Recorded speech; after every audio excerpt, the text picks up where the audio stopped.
Hey, what's going on, everyone? This is Mitch. Good Wednesday morning to you all. Hope you guys are doing awesome out there this morning and having a fantastic start to your day and a great week out there so far. Here to bring you the latest information on what's going to happen weather-wise for your Wednesday. We'll speak on some heavy rain, some strong to severe thunderstorm potential out there across the southeast, even a very small section of the south central U.S., really just speaking on Texas, honestly. A little bit of rain into the northeast that we'll talk on, a little bit of leftover snow still in the upper Midwest, and we'll speak on a system that is already entering the Pacific Northwest this morning. We'll talk about all this stuff in good detail, just like we always do. After we do that, towards the end of the video, we'll have a separate segment on what's to come, split a couple things up a little bit, watching a system that could deliver a stripe of accumulating snow for areas of the Northeast, kind of the same areas that just saw that big winter storm last weekend. And then we'll speak on what's to come. I am eyeing our next storm system. Is it going to be a major one, significant one? Not quite sure, but I do think it has the opportunity to bring strong to severe storms for a couple days, at least a risk for that. And there will probably be a snow side to this, a wintry side to this. So we'll continue to fine tune those things as we get a little bit closer, but I do want to make you aware, and we'll speak on that towards the end of the video. I do think we'll have a severe weather threat that we have to deal with probably Sunday and a Monday, maybe even Tuesday. It's just, how significant is it going to be? Is it going to be very significant? As of right now, it's a very complex setup, so we'll try to figure out what we do know on that. Stay tuned for tonight. I'm going to have my first guess at trying to figure out you guys' weather for the total eclipse. If you live in the area or if you plan to travel, just keep in mind, this is just a first guess. Honestly, this is getting a little bit out of what I typically do. Some people might even frown upon it because it's still so far out, even though April 8th is really right around the corner. But I will give my first stab at it, first guess at it, and kind of get you guys an idea. But please, when you hear me say these things tonight, don't tell everybody and your cousin that that Mitch is saying it's going to rain in central Texas for the eclipse on April 8th. Now, all this stuff is going to change. We're going to fine tune it every few days until we get to the day of. So with that being said, if you folks have not subscribed, certainly consider doing that. Like the video if you like it. And if anybody has anything that I can pray about, I'll pray over. As always, please put those in the comments below. Kind of had a weird day yesterday where I didn't really have time to get to the comments from yesterday morning's video, yesterday afternoon. So I'll catch up with everything this afternoon for sure. So let's get rocking and rolling. So we do have a lot of rain across northern Florida, even some strong to severe storms. We've had some storms here locally here in my area in central South Carolina. So not only is there rain falling across these areas in the southeast, definitely some storms too. Enough lift in the atmosphere and just energy in the atmosphere for some storms for sure. A little bit of scattered rains in the northeast. We have an all-out icing event up here in eastern Canada. A little bit of ice showing up in New Brunswick and some snow that continues to spin around out here in the upper Midwest and Great Lakes region. We'll actually have some energy that kind of pivots back around with kind of an enhancement of cold air. And it's pretty cold up here, especially in northern Minnesota and northern Wisconsin areas of the UP. And this will kind of get re-enhanced, if you will. And, areas of like the western UP of Michigan will get hit with several inches of snow again today. A little bit of snow showing up in the middle of the country, a little bit of energy in Oklahoma and Texas. And then we got, an all-out washout that you're waking up to in areas of the Pacific Northwest. So that's what's going on right now. Let's continue to move forward. Storm Prediction Center, the latest information. Some of this could change, but I don't expect it to. Just a general risk of thunderstorms along the West Coast. Marginal risk of severe weather, level 1 out of 5 risk here in north central Texas and central Texas. We'll speak a little bit on that. Don't think that'll be a huge event today. And then we will watch this area right in here. Marginal risk from just south of Wilmington all the way, pretty much covers all of eastern South Carolina, southeastern Georgia, and northern Florida. Just about goes all the way down to Orlando. We're going to have a steady stream of moisture in this area today. And some of this will be in the form of some storms. So we could have flooding, which I'll speak on here in a second. But definitely a stormy, just next, I would say 36 hours in this entire region right here today. And, tornado risk is below 2%, but you can't always rule it out, right? But nothing's showing up with this. But the wind and hail threat, pretty much the same outlying regions, just a 5% of both, 5% risk of winds exceeding 55 to 60 miles per hour, and then you got the 5% risk of hail exceeding 1 inch in diameter or larger. Excessive rainfall outlook. Some of this could tweak today, but as of now, we have a slight risk, which means we have at least a 15% risk of rainfall exceeding flash flood guidance within 25 miles in a given location in this yellow area and this yellow area. I could see this getting connected at some point today in the next couple updates, but this will be I would say the biggest risk of flash flooding today. There will be a risk here in Northern California coastline and southwestern Oregon. Seems like that's always the case in this area. Watches, warnings, and advisories. Those are freeze warnings right here in the middle of the country. Dense fog advisories in Alabama. Several counties in Georgia, just west of Atlanta. Flood watches up down here in southern Georgia and the Panhandle and northern Big Bend region of Florida. Flood watches are up for eastern North Carolina, southeastern Virginia, and just a few counties in the Delmarva area. We do have those ongoing winter weather advisories in northern Minnesota, a couple counties in the UP of Michigan, and we do have one winter storm warning up. And then we continue to have these winter weather advisories, winter storm warnings up for the northern Sierra Nevada, and a few winter weather advisories up for northwestern Wyoming. But let's speak on the southeast first. So, steady stream of moisture will continue to ride through this region. You could get breaks in between today. For example, this is around midday today. A little bit of a break here in Georgia and South Carolina, but we'll have more storms that ride into the area. Kind of the first batch will kind of be riding right through the heart of North Carolina into Virginia, into the Delmarva region later today. And then this afternoon, more storms will fire up. Could even get some breaks in the clouds, some sunshine at some point today. When you do have a break in this rain, this could re-energize the atmosphere. And look at these storms firing up in South Carolina, down here in southeast Georgia, northern Florida. These could be quite intense, guys.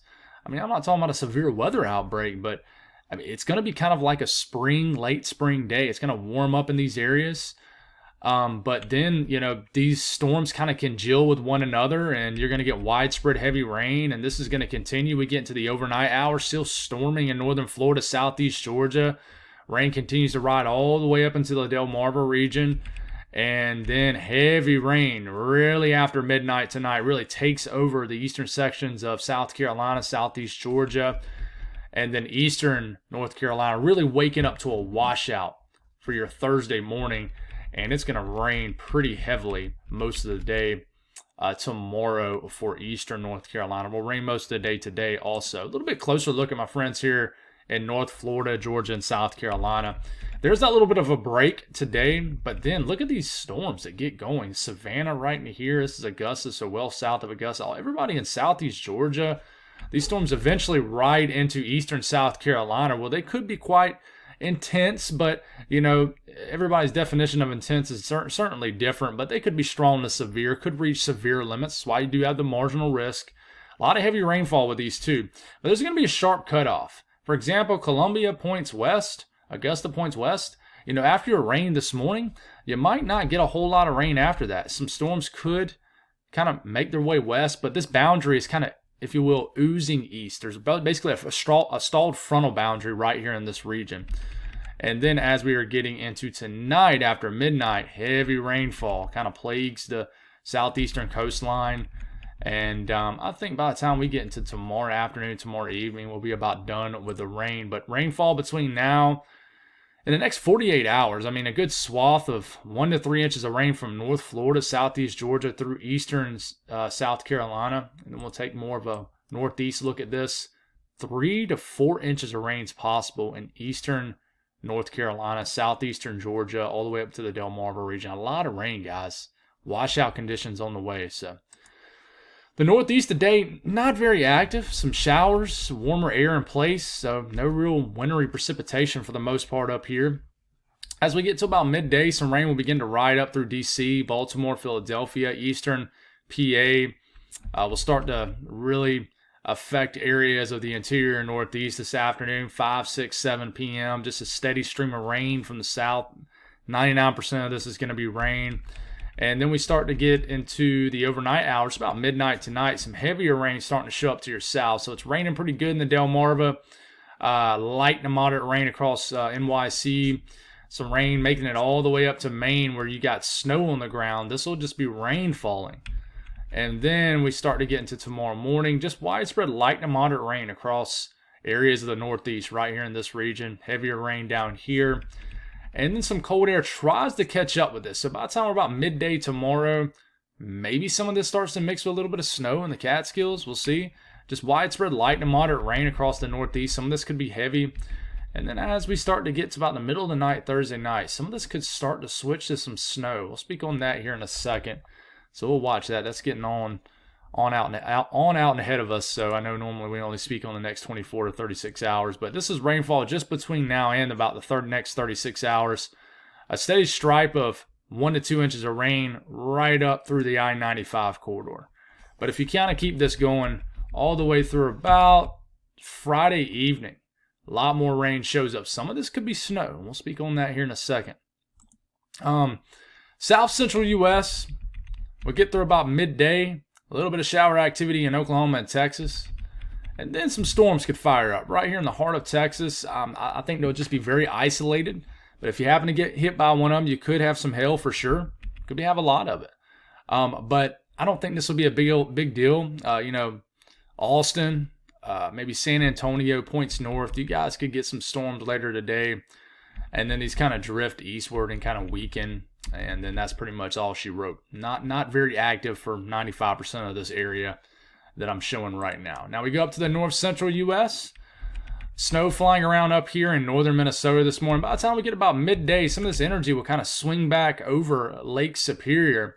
It'll start to snow at a light to moderate pace across northeastern Minnesota. Snow energy will kind of ride over areas of the western UP of Michigan, especially like the Kinawa Peninsula. I think I said that right. Houghton, you guys will start to pick up several inches of snow. Some of these bands will kind of make their way into the eastern UP of Michigan too. Even some flurries, light snow is possible in northern lower Michigan. Duluth will get some snow. This will continue, but it'll be the heaviest right here out in the peninsula, right out here. Certainly, especially later this morning to this afternoon to overnight tonight. Snow will add up out here. This band, the way that the wind flow is going, favors basically all the energy going almost, I would say, like west to east. So therefore, if the energy is coming in from this, there's no landmass, obviously, besides some islands over Lake Superior. So any kind of land masses that stick out, like the peninsula right here, it's going to be snowing in those areas. But once you start to get deeper into the UP of Michigan point south, certainly not hardly any snow, not as much snow. But snowfall between now and basically tomorrow about 7 p.m.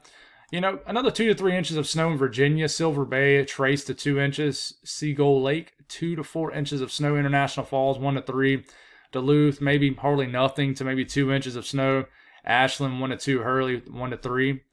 And we move a little bit further east, the Kinawa Peninsula. Someone can get a foot of snow from this. Houghton, 6 to 12 inches of snow, calling for Copper Harbor, 4 to 7. So, but once you get kind of south, not as much at all. Some of this bands could drop a dusting to 1 inch of snow in the eastern UP. We'll see what happens with that. Out west, we'll continue to get this steady stream of moisture into the Pacific Northwest. In fact, we'll just go on and zoom into this because there's really nothing else going on for really anybody else. So we might as well just zoom into this right here. But this rain will continue to make its way in. We're starting to get late in the season, so the snow levels are much higher. But just widespread rains for the valley regions, the coastal range for these areas, Medford, Eugene, these areas, Portland. Rain into Northern California. And higher elevation in the Cascades. Got to get way on up there to get any snow, but you continue to make it to the afternoon and the evening hours. It starts to break up a little bit, returns more into a kind of a convective feed. Some of this rain and higher elevation snow will make it all the way into western Montana, Idaho. And this continues. We'll start to snow in the northern sections of the Sierra Nevada overnight. And then this kind of turns into just a spinning cyclone out here and starts to bring bands of showers, heavy rain, storms into the northwestern coastline, and pretty much last all through the day tomorrow also. So rainfall, precipitation, I would say, between now and the next 24 hours starts to add up in the higher elevations with a lifting mechanism that's always in place, squeezes out all the moisture in the atmosphere. But you can tell, all of it's pretty much confined to the northwestern U.S. Now, you are going to get a little bit of rain later tonight in like San Francisco. But snow really confined to the higher elevations. The Olympic Mountains could get several inches of snow depending on your elevation, but the Cascades, you got to get on way on up there to get any appreciable snowfall in this setup. So temperatures today, they're kind of weird like yesterday. Depends on where rain is falling. If rain is kind of consistently falling all day, temperatures will have a hard time warming up. But, where you'll get breaks, for example, in the eastern Carolinas and, southeastern Georgia and definitely in Florida, it'll be very warm today, well into the 80s, 70s and 80s is possible. Pocket of cooler air in the Ohio Valley, the Midwest, the Mississippi Valley, 40s and 50s for highs. You get on up here in the north central U.S. and northern U.S., kind of froze up into the 20s, very cold day in Minneapolis, Duluth. Even pretty cold down in Chicago, so... pretty nice day in Texas, 60s and 70s, not too warm, not too cold. And out west, mainly above average temperature-wise, some to around average. The Southwest, nice conditions, San Diego, Las Vegas, Los Angeles, LA, Phoenix, you guys, nice weather today. All this weather to your north really won't affect you today, So let's jump ahead. I do want to mention this. All that moisture I just talked about for the Northeast, for the eastern U.S., is going to continue to ride up. We're going to kind of start this off Thursday morning. Moisture is continuing to really plague the I-95 corridor, a little bit east, certainly, while a lot east and a little bit west will affect this area. There's a sharp cutoff where the interior areas of the Northeast really ain't getting much at all. As this load tries to make it in, you're going to get just an all-out rainstorm for Nova Scotia, New Brunswick, Prince Edward Island, and Cape Breton Island. All you guys are going to get hit with a lot of rain. But as cold air tries to catch up, we're getting into Friday morning. Another big low develops, and this could cause a lot of weather out in Nova Scotia. You got 977 millibar low Friday evening, really riding up. Cold air is trying to catch up with this. This could abruptly switch you guys to heavy, wet snow in northern, central, maybe even the down east areas of Maine. We got to watch western areas of New Brunswick also. But with this low kind of plowing right into Nova Scotia, we definitely need to talk about more substantial impacts from this. It might not be a big storm, it might. But this is definitely going to bring a lot of rain, a lot of wind into Nova Scotia and surrounding areas. But look at this Saturday morning. We got an all-out quick-hitting winter storm for the eastern areas of Maine. And then it's snowing in, western New Brunswick too. And this continues and it heads on out. All right, so we need to figure this one out. If we look at the European ensemble, the signal was there. It doesn't hit these areas of eastern Maine as much as the European showing, but it does have a several-inch snowfall mean from this, just kind of in interior areas of the Northeast. Now, you get into New Brunswick. I know y'all go off centimeters, and, that's what it's looking like. Not a hefty event, a few to maybe several centimeters of snow, and kind of like northwestern New Brunswick, but it really drops off significantly once you get into eastern areas in New Brunswick, certainly in Nova Scotia. But, definitely a lot of rain from this is possible. Look at all that rain here, out here, and this is in inches. So a few inches of rain, maybe several inches of rain across all of Atlantic Canada. Look at millimeters. It looks like widespread 60 to 80 even showing up 100 millimeters of rain around St. John. So a lot of rain with this. And then if you look at the winds, and I wasn't honestly going to do this, but I might as well do it. And let's just look at kilometers. And, it's not too crazy, but definitely some gusty winds from this system. So let's take more of a broad look at the lower 48. What's to come? So we'll start this off Saturday morning. And I do want to mention there will be a storm system.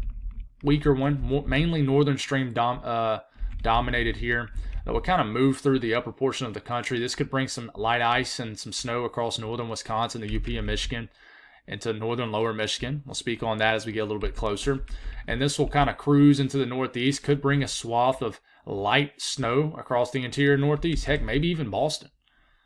And then the pattern gets kind of somewhat zonal for a couple days.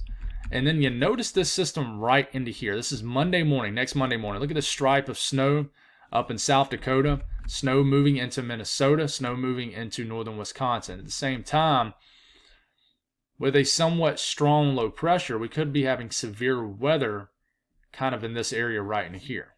Okay, low pressure cruising over the country. Trough ejection trying to happen even though it's slow. 997 millibar low, cruising over areas, the Ohio Valley, snow on top where there's a little bit of cold air. Could be having heavy rain and maybe severe weather into the Ohio Valley sometime Monday. And then this kind of continues to move up into Canada. What's going to happen down to the southeast? Not quite sure. So a little bit fuzzy, a little bit on out there. So you look at the snow signal from this, and there's that quick hitting little first event this weekend, right? Some light snowfall accumulations for the Great Lakes region, maybe for the Northeast also. And then we see the bigger system late weekend into early next week bring some snow, across the central Rockies, maybe a lot of snow in the Sierra Nevada, some snow into the northern Rockies, and then to the northern plains could bring a little bit of accumulating snow into these areas. Wyoming, the Dakotas, maybe even into Minnesota, northern Iowa. It's very possible Nebraska, Wisconsin, the Great Lakes region. And then it heads into Canada, could bring some snowfall for interior sections of the Northeast sometime next week. So that's the snow signal from that system. Nothing too crazy.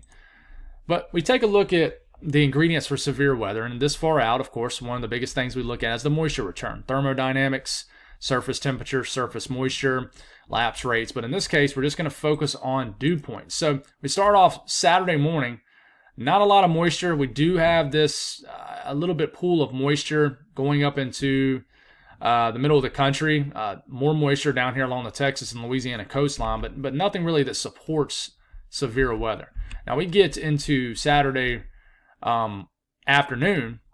We're getting some dew points climbing into the 60s, which is definitely, I would say, a threshold for severe weather all the way up into areas of Arkansas, Oklahoma. Now we keep this going all the way into Sunday, which I do think has an opportunity to be a severe weather day, Sunday. Okay, you're starting to get a more widespread, broad, moist sector, meaning dew points are climbing all the way into the 60s, all the way into the southern half of Missouri, areas of Kansas, all the way up the Mississippi Valley, or Mississippi River. Okay, so we're starting to get large area of moist air pulling north. And then we're starting to get into Sunday evening. It's creeping even further north and becoming a lot more broad. And then we're starting to get all the way into Monday afternoon, which I think is definitely the day to watch out of any day. If you had to point to one day, I would say Monday is the day to watch, next Monday. All right. A lot of moist air, dew points in the 60s, climbing well into the Midwest and the Ohio Valley, Kentucky, Tennessee Valley, Mid-South. This region is a region I want to watch right into here. A lot of deep moisture down here too, but how are the kinematics going to be down here? And we'll talk about that here in a second. Then a cold front will try to sag this down, and I do think that severe weather is certainly possible, maybe Tuesday for certain areas. But, the next thing you look at this far out is that mid-level flow, kinematics. So, I just love when it does that. We get into Sunday morning. You notice this trough. You see how, and we'll take a better look. Let's move this a little bit forward. Let's move this all the way into Monday morning. Okay. You notice how this trough is kind of buckling this way. We call that a positively tilted trough. So it's a weaker trough. But I do want to mention, let's back up a little bit. This is Sunday evening. You see how you have this mid-level flow kind of going like this, and then it kind of goes like this. All right. This mid-level and low-level flow is helping to pull moisture out the south like this. And with a belt of favorable kinematics mid-level flow, this is creating enough lift in the atmosphere and just enough wind flow to drive a lifting mechanism for some thunderstorms. And with that low-level moisture building in, you're probably going to have an opportunity for some storm fuel. So, you got to watch out for storms. I mean, really somewhere into this region. And I'm just going to draw a big circle right into here. This could extend a little bit further east. Definitely watch out for strong to severe storms in this area. Okay. And then we continue to move forward here. And we start to get into our Monday afternoon. We got this mid-level jet screeching through this area right here with probably some sort of low pressure somewhere into here, whether it's over here, kind of riding that trough. A lot of moisture getting pulled north into this region. You see how the wind barbs, like this one right here near Texarkana, is kind of pointing to the southwest. That means winds are coming out the southwest in the mid-levels. Low levels, they're probably coming more so out the south. This is bringing that moist air into, this region right into here. All right. And wherever the best kinematic, that lift, that wind flow aloft, is kind of overlapping that better thermodynamic energy, your low-level moisture, your better Kate values, that's where your best overlapping ingredients are going to be. And as of right now, there's no 15% risk, but, I would say we need to watch out for these areas. Now, that's just kind of a rough drawing of a circle. But I do think Monday, in this circled area, give west or east, you can give it a little bit, but I do think severe weather is possible to likely. Now, if you look at the Storm Prediction Center, they have a large discussion about this. I'm not going to read it word for word for you guys. It's all available to you guys. Just type in Storm Prediction Center on Google and probably the first link. But for Sunday, day 5, it says predictability too low. They mentioned that there will probably be a threat of severe weather. Confidence just isn't high enough to put a 15% risk out this far out. Now, for day 6, it says predictability too low also. But they do talk about Monday a little bit more and do mention the Ohio Valley and the central Mississippi Valley and these regions right in here for severe weather. So the discussion's down here, it does. I'll kind of read the last little bit. It says the exact placement of these surface features remains rather uncertain Monday, as does the potential strength and eastward track of a surface low, which remember we talk about that a lot, across the mid-Mississippi and Ohio valleys. Deep layer shear appears strong enough to support organized severe thunderstorms, and consideration was given to adding a broad 15% severe area for Monday for that area. But there still seems to be too much spread and possible solutions with the upper trough to introduce an area yet. And really what they're speaking on is, we kind of go back to this, and I'm kind of doing this on the fly here. Let's see if it'll pull it up for us. You go back to this. All right, this is the European. I'll kind of move all this stuff out the way. And really what happens here is we're getting into Saturday afternoon, ridging building over the middle of the country. Here's this trough that's going to have an opportunity to bring that severe weather. This thing is positively tilted. And what happens here is you get northern stream energy up here too. Southern stream energy down here too. Is this northern stream energy going to yank on this and really eject it across the country? It's a big question. The European really struggles to do that. The more that this pulls on this pulls on this, probably the more substantial of a severe weather threat you're going to have for Monday. And it looks like it pulls on enough to eject this trough, but it gets really strung out here on the Euro. GFS doesn't do that quite as much. It yanks on this a little bit more. So we'll speak on all the details on that a little bit more as we get closer. It's always complex. Weather's a lot more complex than looking at your hourly forecast and seeing a thunderstorm icon. There's so much more that goes into it, guys. But that's why I always try to speak at an educational level for you folks, even though some videos are better with me explaining it. Some are a little bit more rocky. But anyways, guys, God bless all y'all. Y'all have a great Wednesday. Stay safe out there, and I'll talk to you again this evening. God bless.